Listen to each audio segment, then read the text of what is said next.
Selamat datang di rubrik budaya Sekolah Bahasa Bola Sugi. Kita masih berada di momentum bulan Rabiul Awal di tahun Hijriah, dan bulan ini selalu semarak sebab salah satu tanggal pada bulan tersebut dirayakan sebagai hari kelahiran Nabi Muhammad SAW. Peringatan Maulid Nabi ini sangat populer di Indonesia dan tentunya ada di beberapa budaya. Budaya-budaya yang ada pada lokasi setempat selalu mempengaruhi bagaimana Maulid ini dilaksanakan. Dan sebenarnya memang tidak ada standar yang pasti seperti tata cara yang khusus bagaimana Maulid ini dilakukan.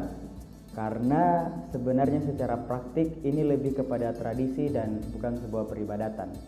Lalu bagaimana perayaan Maulid di Sulawesi Selatan khususnya itu dilaksanakan? Nah, tidak beda jauh dengan daerah lain yang ada di Nusantara. Tentu itu tidak terlepas dari simbol-simbol seperti telur ini. Orang-orang bahkan melakukan perayaan yang sangat besar, dan salah satu yang fenomenal yang ada di Sulawesi Selatan adalah Maudu Lompoa di Cikuang, sebuah daerah di pesisir Takalar yang setiap tahunnya itu menyemarakkan perayaan Maulid dengan berbagai ornamen dan beberapa pernik-pernik yang khas daerah, dan tentu saja itu mengeluarkan biaya yang cukup besar. Bahkan biasanya mereka menabung sebagai persiapan untuk merayakan Maulid ini. Ini yang sering disebut sebagai perayaan Maulid yang paling besar yang ada di Sulawesi Selatan. Nah, yang lain tentunya orang-orang melaksanakan ini di masjid atau di aula, di rumah, ataupun tempat-tempat yang disepakati sebagai peringatan Maulid bersama. Apakah itu dilaksanakan pada tanggal 12 tersebut?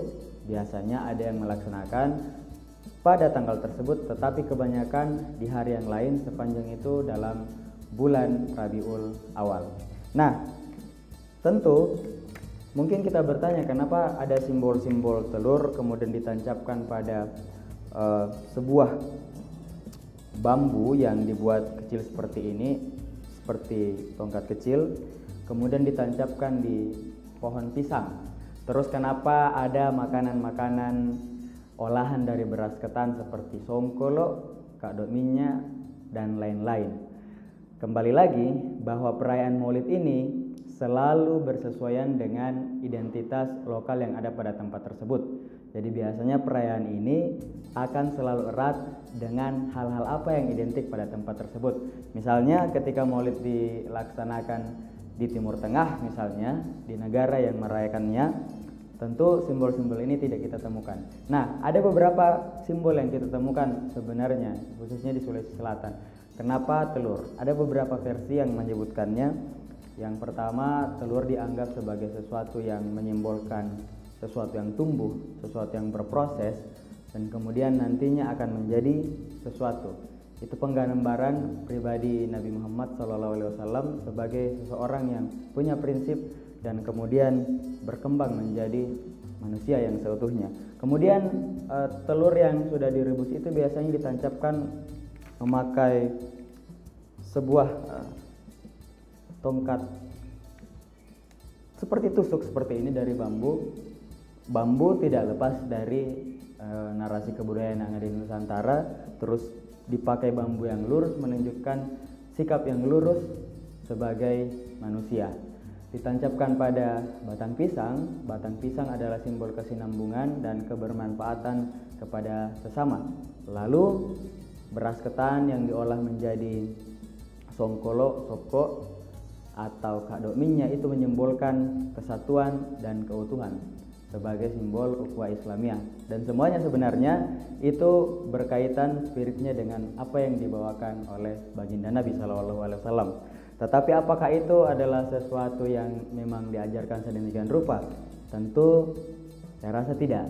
Ini adalah hal-hal yang ditafsirkan kembali bagaimana orang membaca agama, dalam hal ini Islam, dan kemudian membacanya melalui cara pandang budaya yang ada pada tempat mereka, sehingga lahirlah berbagai bentuk perayaan Maulid yang ada di Nusantara ini sebagai ekspresi pemahaman mereka terhadap Islam dan juga sebagai simbol pembacaan kebudayaan terhadap ajaran Islam itu sendiri.